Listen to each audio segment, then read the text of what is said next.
하나님은 우리가 원하거나 필요하다고 생각하는 것은 무엇이든지 주시는 분이 아닙니다. 그렇지만 많은 그리스도인들이 믿음을 가지고 하나님께 순종하기만 하면 하나님이 자신의 꿈을 이루게 해주시고 경제적 어려움을 해결해 주시고 배우자도 주시고 병을 고쳐주실 것이라고 믿습니다. 그러나 하나님은 사람들의 순종에 고난 없는 삶으로 보장해 주시는 분이 아닙니다.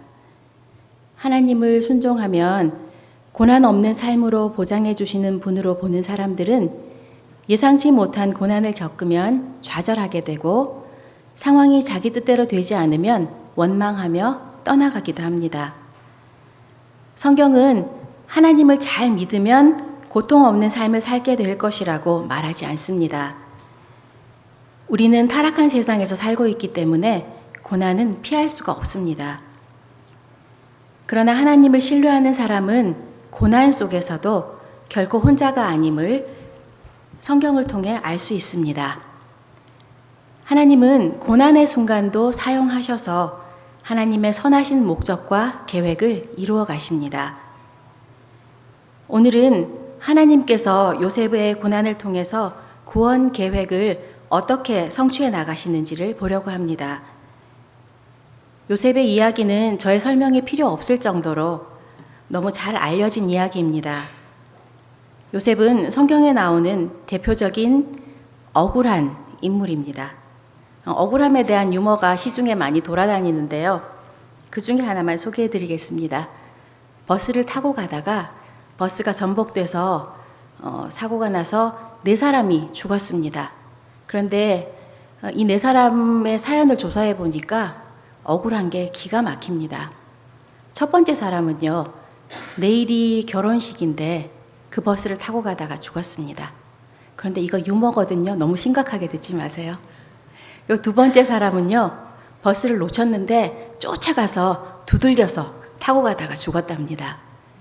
그리고 세 번째 사람은 69번인데 96번인 줄 알고 타고 가다가 죽었습니다. 그리고 마지막 사람이 기가 막힙니다. 내려야 되는데 졸다가 한 정거장 더 가서 죽었다고 합니다. 네, 창세기 37장을 보면 아버지 야곱은 그 어떤 아들보다 요셉을 편애했습니다. 사랑하는 아내 라헬이 그의 노년에 낳은 아들이기 때문입니다. 야곱이 요셉에게 입힌 채색옷이 바로 그 편애의 증거입니다. 거기다 요셉은 형들이 아버지 등 뒤에서 저지르는 잘못을 아버지에게 다 일러 바쳤고, 이로 인해서 형들은 요셉을 더욱 미워하게 됐습니다. 그러던 중에 요셉에 대한 형들의 증오에 불을 지핀 결정적인 계기가 요셉의 꿈이었습니다. 창세기 37장 7절부터 7절 8절 같이 읽으시겠습니다. 우리가 밭에서 곡식단을 묶더니 내 단은 일어서고 당신들의 단은 내 단을 둘러서서 절하더이다. 그의 형들이 그에게 이르되 내가 참으로 우리의 왕이 되겠느냐, 참으로 우리를 다스리게 되겠느냐 하고 그의 꿈과 그의 말로 말미암아 그를 더욱 아멘. 허리를 굽혀 절하는 것은 상대방의 신하가 되겠다는 복종의 표시입니다. 따라서 요셉의 꿈에서 형들의 곡식단이 요셉의 곡식단에 절을 했다는 것은 요셉이 형들과는 비교도 할 수 없는 왕 같은 높은 위치에 서게 된다는 뜻입니다. 이 꿈은 오랜 세월이 지난 뒤에 세계 최강의 대제국인 애굽의 총리 대신이 된 요셉 앞에 형들이 실제로 절을 함으로써 성취가 됩니다. 하지만 요셉의 꿈이 이루어지는 것은 먼 훗날의 일입니다. 지금 당장은 요셉은 10대 소년에 불과합니다. 안 그래도 아버지의 사랑을 한 몸에 받으면서 값비싼 채색옷을 입고 설치는 꼴이 못마땅하던 차에 이런 꿈 이야기까지 하니까 형들의 심사가 뒤틀리는 건 당연합니다. 요셉은 그냥 꿈 이야기를 한 것뿐이지만 그것을 듣는 형들의 입장은 헤아리지 못했습니다. 꿈 이야기를 할 때 좀 절제했더라면 좋았을 걸, 여기서 한 걸음 더 나아가서 더 충격적인 꿈을 요셉이 꿉니다. 창세기 37장 9절과 11절 같이 읽으시겠습니다. 요셉이 다시 꿈을 꾸고 그의 형들에게 말하여 이르되 내가 또 꿈을 꾼즉 해와 달과 11별이 내게 절하더이다 하니라. 그의 형들은 시기하되 그의 아버지는 그 말을 간직해 두었더라. 아멘. 이번에는 아버지가 있는 자리에서 그 꿈 이야기를 형들에게 해버렸습니다. 평소에 요셉을 총애하던 야곱도 이번에는 화가 나서 요셉을 꾸짖었습니다. 형들까지는 그렇다 치더라도 어떻게 부모가 자식에게 절을 합니까? 그렇지만 이 꿈은 나중에 요셉의 위치가 부모의 권위를 훨씬 넘어서는 고귀한 존경받는 존재가 된다는 뜻입니다. 그렇지만 이것도 먼 훗날 얘기고 지금 요셉은 10대 소년이고 야곱은 100세에 가까운 머리가 허연 아버지입니다. 아비가 아들에게 형들이 아우에게 복종한다는 것은 상상도 할 수 없는 불경스러운 일입니다. 그래서 야곱은 요셉에게 너의 꿈은 허망한 것이고 이렇게 형들이 다 있는 가족들 앞에서 얘기하는 건 경솔한 것이다 라고 야단을 쳤습니다. 야곱도 이렇게 야단을 쳐야 요셉을 향한 형들의 분노를 가라앉힐 것이라고 생각했던 것 같습니다. 11절에서 그 형들은 시기하되 그의 아버지는 그 말을 간직해 두었다고 했습니다. 여기서 시기하다의 히브리어 원어는 굉장히 강한 단어입니다. 끓어오르는 듯한 분한 감정이 얼굴에 나타난 것입니다. 거의 죽이고 싶은 분노입니다. 요셉의 꿈 이야기가 그만큼 심각한 분노를 불러일으켰는데도 불구하고 정작 당사자 요셉은 눈만 멀뚱멀뚱 뜨고 그 심각성을 제대로 인지하지 못하고 있습니다. 그만큼 요셉은 다른 사람들의 입장을 분별하기에는 어리고 순진했던 것입니다. 그렇지만 그의 아버지 야곱은 겉으로는 요셉을 꾸짖으면서도 속으로는 그의 말을 간직해 두었다고 했습니다. 그냥 철부지 소년의 허황된 소리로 웃어 넘기지 않았다는 얘기입니다. 왜냐하면 하나님께서 사람에게 꿈으로 계시한다는 사실을 야곱은 경험으로 알고 있었습니다. 야곱 자신도 그 옛날 도망자 시절에 베델에서 하늘로 연결되는 사다리의 꿈을 꾼 적이 있습니다. 또 자신의 임금을 착취하려는 외삼촌 라반 때문에 힘들었을 때 꿈에서 얼룩무늬 새끼들을 자신의 재산으로 불려주시는 환상도 보았습니다. 두 번 다 황당한 꿈이었지만 실제로 하나님이 이루어 주신 꿈이었습니다. 그래서 야곱은 요셉의 황당한 꿈에도 뭔가 하나님의 큰 뜻이 담겨 있다고 생각했습니다. 요셉의 꿈에서 시작된 하나님의 계획이 성취되기까지는 길고 고된 시간을 보내야 했습니다. 아브라함의 후손을 통해 온 세상을 축복하는 것이 하나님의 계획이었습니다. 요셉이 형들과 아버지보다 높아지는 것을 통해 하나님은 이스라엘뿐 아니라 주변 민족까지도 구원하려는 계획을 가지고 계셨습니다. 요셉이 고난을 겪었지만 하나님은 그가 겪은 고난 상황을 사용하셔서 요셉을 높이시고 그의 가족과 다른 많은 사람들을 구원하셨습니다. 하나님은 먼저 요셉의 꿈을 통해 그 계획에 대한 그림을 가족들에게 보여주셨습니다. 그리고 요셉의 형들이 그 계획을 마음에 들어하지 않는 것은 당연했습니다. 그렇지만 훗날 그 꿈이야말로 하나님이 그들을 기근과 죽음에서 구원하시는 한 방법이었음을 알게 될 것입니다. 하나님이 하시는 일이 내 마음에 들지 않고 내 눈에 좋아 보이지 않더라도 하나님이 세우는 계획은 우리가 세우는 어떤 계획보다 더 낫고 신뢰할 수 있습니다. 지금 우리가 처한 상황이 마음에 들지 않고 이해할 수 없더라도 모든 것을 알고 계시는 하나님의 계획은 충분히 신뢰할 만한 것입니다. 연습이나 훈련을 좋아하는 사람은 별로 없습니다. 훌륭한 야구 선수는 경기에 나가기 전에 지독한 훈련을 합니다. 땀을 비 오듯 흘리며 달리고 손바닥에 지문이 다 닳아 없어질 정도로 야구 방망이를 휘두릅니다. 고된 훈련으로 낙오자가 생기기도 합니다.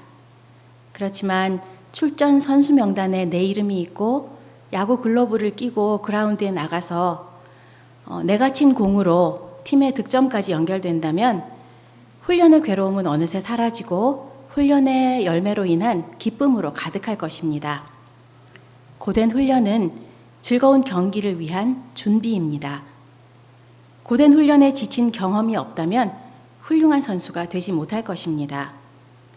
감독은 선수들을 연습이라는 어려움 속으로 몰아넣어서 경기장의 스타가 될 준비를 시키는 것입니다. 삶의 다른 영역에서도 마찬가지입니다. 어떤 과정을 통과해야 비로소 축복과 풍성함을 올바로 누릴 준비가 됩니다. 유명한 운동선수나 연예인들 중에 젊었을 때 많은 돈을 벌었지만 몇 년 못 가서 빈털터리가 되는 것을 본 경우가 종종 있습니다.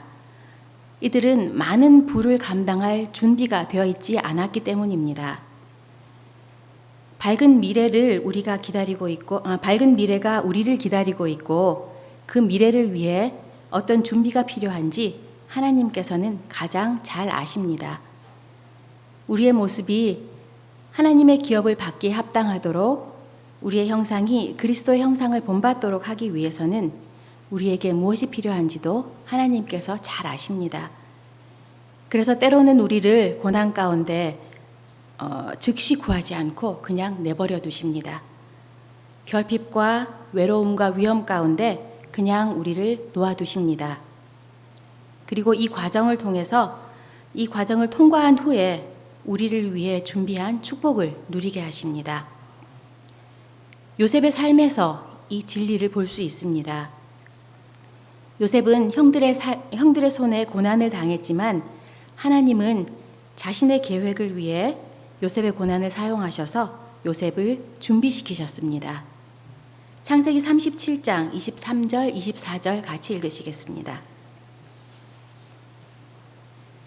요셉이 형들에게 이르매 그의 형들이 요셉의 옷 곧 그가 입은 채색 옷을 벗기고 그를 잡아 구덩이에 던지니 그 구덩이는 빈 것이라 그 속에 물이 없었더라. 아멘.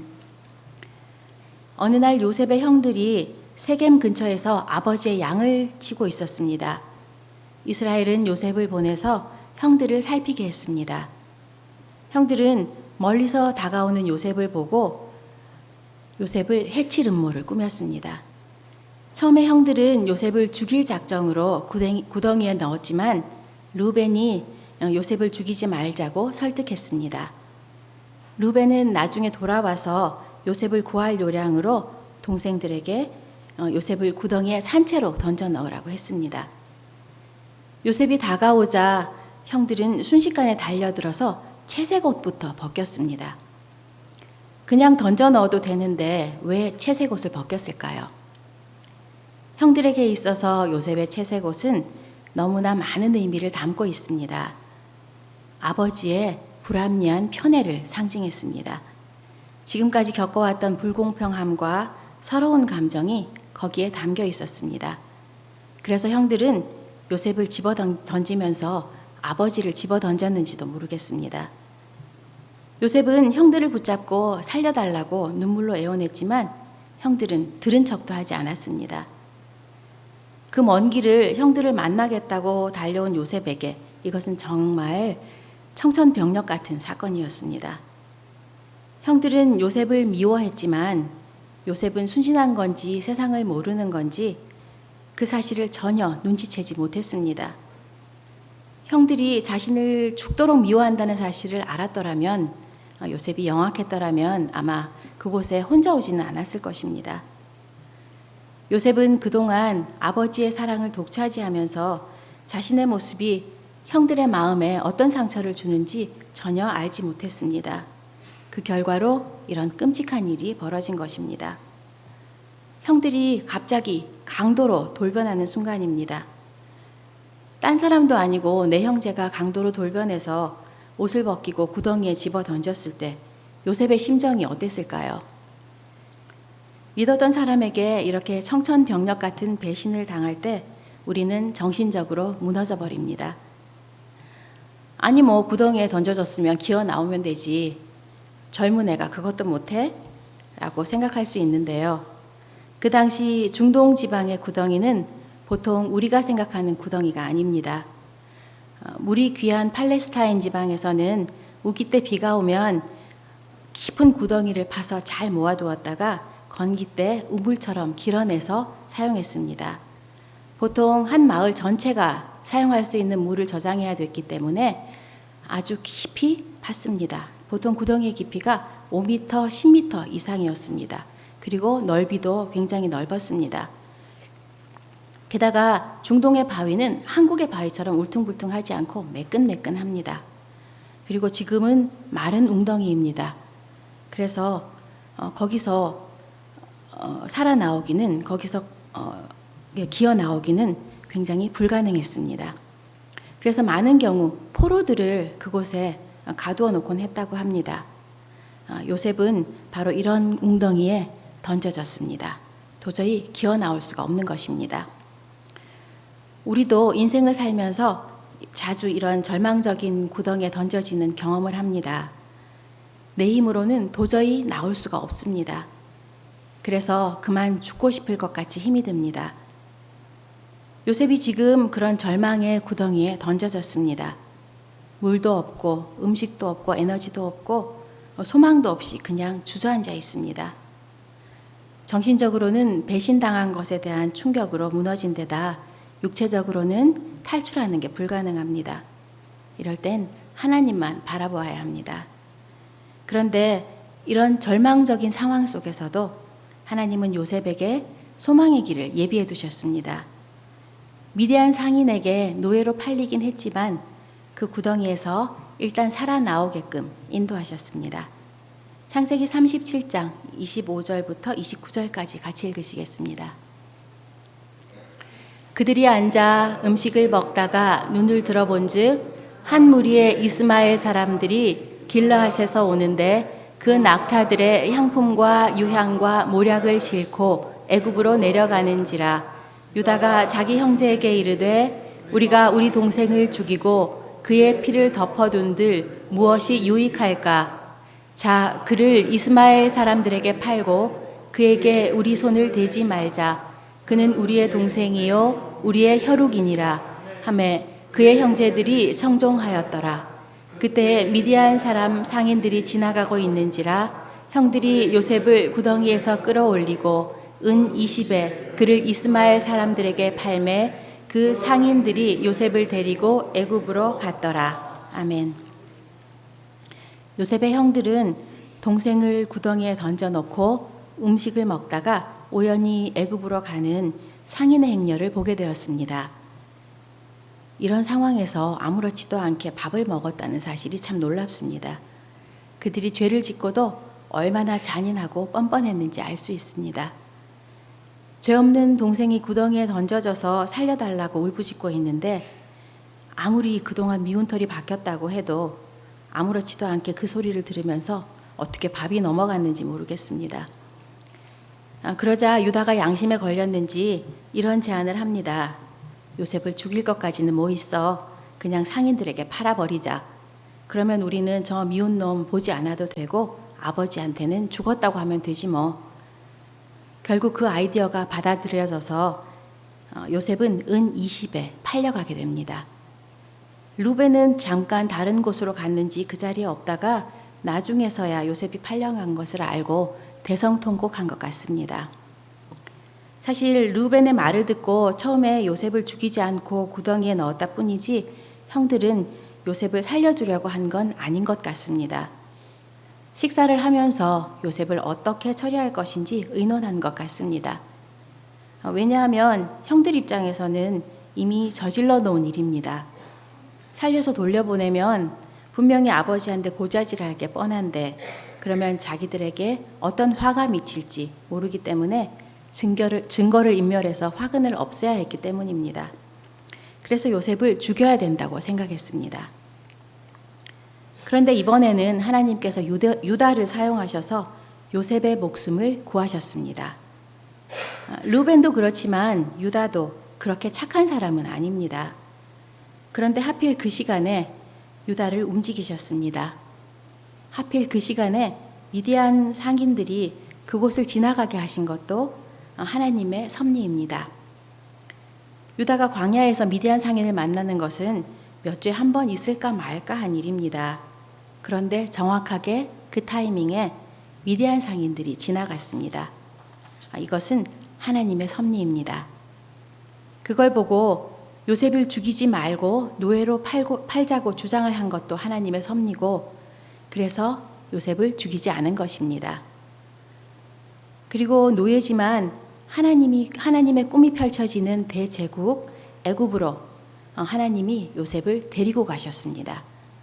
하나님께서는 작은 시련으로 더 큰 재앙에서 요셉을 지키신 것입니다. 요셉은 형들에게 배신을 당해서 노예로 팔려갔지만 하나님이 그와 함께 하셨습니다. 노예로 팔린 요셉은 바로의 친위대장 보디발의 종이 되었습니다. 하나님이 요셉과 함께 하셔서 그가 하는 모든 일을 형통하게 하시니까 보디발이 그에게 집안일을 모두 맡겼고 하나님이 보디발의 집을 크게 축복하셨습니다. 요셉은 자신의 주인인 보디발의 절대적인 신임을 받습니다. 왕의 오른팔인 보디발의 집은 그냥 보통 집이 아닙니다. 나라에서 최고 가는 권력자의 집이기 때문에 그 살림도 규모가 어마어마했을 것입니다. 그걸 20살도 안 되는 노예 청년이 주인의 전폭적인 신임을 받아서 총괄하게 되었습니다. 이제 고생 끝 행복 시작의 서광이 비치는 것 같은데 웬걸 이번에는 또 다른 고난이 닥칩니다. 창세기 39장 6절에서 요셉은 용모가 빼어나고 아름다웠더라 라고 합니다. 이게 문제입니다. 영어 성경을 보면 이 용모가 빼어나다는 말은 아주 근육이 딱 잡혀 있고 잘생겼다는 말입니다. 이것이 두 번째 시련의 단초를 제공합니다. 요셉이 보디발의 집안 살림을 총괄한 때부터 어느 정도의 시간이 흘렀는데 학자들은 이 기간을 약 10년 정도로 봅니다. 그러니까 이제 요셉은 20대 중후반에 아주 매력적인 청년으로 자라나 있는 것입니다. 당시 애굽 여인들은 결혼 유무를 떠나서 외간 남자들, 특히 노예들과 자유로운 연애를 할 정도로 아주 개방적이고 음란했다고 합니다. 그런 문화 속에서 주인집 마님과 정을 통하는 것은 아무렇지도 않게 자행되는 것이 그 당시의 트렌드였습니다. 아마 요셉이 보통 사람이었다면 그렇게 했겠지요. 그렇지만 요셉은 세상이 아무리 썩고 부패해도 하나님의 사람이었습니다. 우리도 하나님의 사람임을 잊지 말아야겠습니다. 세상이 다 그렇다고 해도 우리는 하나님의 사람입니다. 세상 모두가 그 길로 가도 갈 수 없는 길이 하나님의 사람에게는 있는 것입니다. 그런데 보디발의 아내가 요셉을 보니까 그 준수한 외모와 깨끗한 성품이 아주 매력적입니다. 요셉은 보디발의 아내에게 여러 차례 유혹을 받았고 모두 거절했습니다. 창세기 39장 9절 같이 읽으시겠습니다. 이 집에는 나보다 큰 이가 없으며 주인이 아무것도 내게 금하지 아니하였어도 금한 것은 당신뿐이니 당신은 그네 아내임이라. 그런즉 내가 어찌 이 큰 악을 행하여 하나님께 죄를 지으리이까. 요셉은 뚜렷한 가치관을 가지고 있었고 어떤 유혹에도 흔들림이 없었습니다. 첫째, 나를 믿고 집안 살림 전체를 맡긴 주인의 신의를 저버릴 수가 없었습니다. 요셉은 충분히 힘이 있는 자리에 있었지만 교만하지 않았습니다. 그 큰 자리에 따르는 책임을 중시했던 것입니다. 둘째로는 하나님 앞에서 죄를 지을 수 없다고 했습니다. 당시 애굽에는 수많은 우상들이 있었습니다. 그런데 요셉은 자신의 하나님이 세상과는 비교할 수 없는 거룩한 분임을 선포했습니다.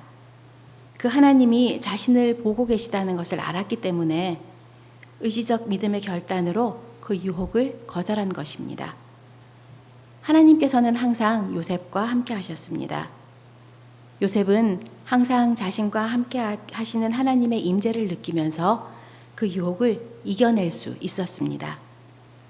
그런데 보디발의 아내의 유혹을 거절한 결과로 요셉은 다시 한번 음모의 희생양이 되어서 시련의 구렁텅이로 굴러떨어지게 됩니다. 그토록 요셉을 총애하던 보디발의 아내의 거짓말을 듣고 요셉을 감옥에 쳐넣어 버립니다. 보디발의 집에 노예로 갔을 때도 여호와께서 요셉과 함께 하시고 하나님을 안 믿는 보디발도 여호와께서 요셉과 함께 하심을 알았다고 했습니다. 그리고 감옥에서도 하나님께서는 요셉과 함께 하셨습니다. 하나님께서 당장 요셉을 감옥에서 탈옥시켜 주시지는 않았습니다. 그런데 고난보다 더 큰 은혜를 감옥에서 주셨습니다. 그 은혜로 인해서 요셉은 놀라운 인생 역전을 맞이하게 됩니다. 하나님은 요셉이 어딜 가든지 그곳 사람에게 사랑받게 하셨습니다.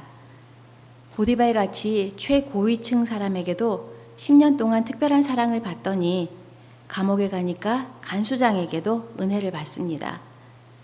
특별히 로비하고 빽쓸 필요도 없이 요셉에게는 하나님께서 주시는 거룩한 매력이 있었습니다.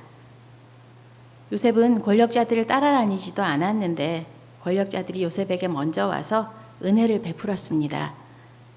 하나님께서 힘 있는 사람의 마음을 움직이셔서 요셉의 편이 되게 하셨습니다. 39장 23절입니다. 같이 읽으시겠습니다. 간수장은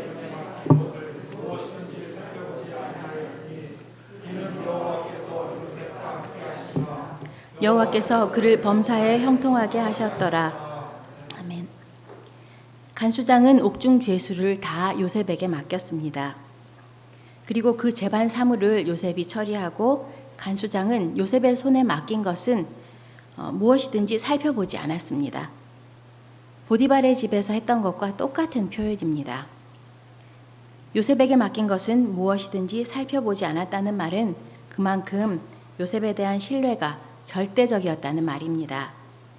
성경에서는 그 이유를 여호와께서 그를 범사에 형통하게 하셨기 때문이라고 설명합니다. 요셉을 만나는 사람마다 우연은 없습니다. 다 하나님께서 예비해 놓으셨던 것입니다. 그래서 요셉을 한 걸음 한 걸음 비전의 미래로 데려가고 있었던 것입니다. 물론 요셉은 전혀 모르고 있었습니다. 우리도 그렇습니다. 하나님이 우리를 왜 이곳저곳 고난의 숲을 지나게 하시는지 지금은 모르지만 곧 알게 될 것입니다. 노예 생활에서 감옥 생활로 한 단계 더 내려갔다고 생각할 때 억장이 무너졌겠지요. 그런데 내려간 게 아니라 바로 바로왕에게 올라가는 초고속 엘리베이터였습니다. 요셉은 노예로 떨어져도 감옥에 떨어져도 절망하지 않았습니다. 다시 툭툭 털고 일어나서 감사하고 최선을 다하는 사람이었습니다. 하나님이 함께 하시면 억울하게 모함을 당하거나 감옥에 갇히는 상황과 같은 나쁜 일을 겪지 않을 것이라고 생각하는 사람이 많습니다. 하지만 하나님은 나쁜 일이 일어나지 않도록 막아주시는 분이 아니라 나쁜 상황에서도 동행해 주시는 분입니다. 하나님은 우리가 모든 고난과 시험을 안전하게 통과하도록 도우십니다. 힘든 일이 닥치면 하나님이 우리와 정말 함께 하시는지 의심하려는 유혹을 받습니다. 그렇지만 성경은 하나님은 자기 백성을 결코 버리지도 떠나지도 않으신다고 약속합니다. 우리의 소망은 우리에게 나쁜 일이 일어나지 않게 막아주신 하나님께 있는 것이 아니라 살아있을 때나 죽은 후에나 영원히 함께 하시는 하나님께 있는 것입니다. 어떤 것도 우리를 하나님의 사랑에서 떼어놓지 못합니다. 요셉은 앞으로 오실 예수님을 예표합니다. 예수님은 배신을 당하고 죄수로 넘겨지고 옷이 벗겨지고 부당한 판결로 죽임을 당할 것입니다. 그렇지만 예수님이 거절과 수치를 당하신 것은 이스라엘과 세상을 구원하시려는 하나님의 계획이셨습니다. 우리는 요셉의 삶에서 하나님의 구원 계획을 볼 수 있습니다. 요셉은 고난을 당했고 버림받은 것처럼 보였습니다. 그렇지만 하나님이 요셉과 함께 하셔서 하나님의 선하신 계획을 성취하십니다. 요셉은 고난당하는 의인이었고 하나님이 함께 하시는 자였습니다. 그래서 비록 죄수가 되었지만 성공할 수 있었고 요셉의 겸손이 요셉을 높여 결국 이스라엘과 모든 나라를 축복하게 되었습니다. 성도 여러분, 하나님이 함께 하심을 확신하고 절망하지 마십시오. 이해할 수 없는 고난 속에, 감옥 속에 갇혀 계신가요? 너무 고민하지 말고 좌절하지 말고 하나님을 바라보십시오. 너희는 가만히 있어 주가 하나님 됨을 알지어다. 우리는 어떤 상황에서도 하나님의 리더십을 믿어야 됩니다. 지금은 하나도 이해가 안 되지만 믿음은 이해하는 게 아니라 신뢰하는 것입니다. 우리의 고난이 무의미하지 않다는 것을 안다면 고난 중에도 소망을 가질 수 있습니다. 우리가 알지 못하는 축복의 미래로 나를 인도해 가시는 하나님의 임재를 느껴보시기 바랍니다. 눈을 들어 하나님을 바라보십시오. 요셉에게 예수님에게 최후 승리를 주신 분이 바로 저와 여러분의 하나님이십니다. 기도하시겠습니다.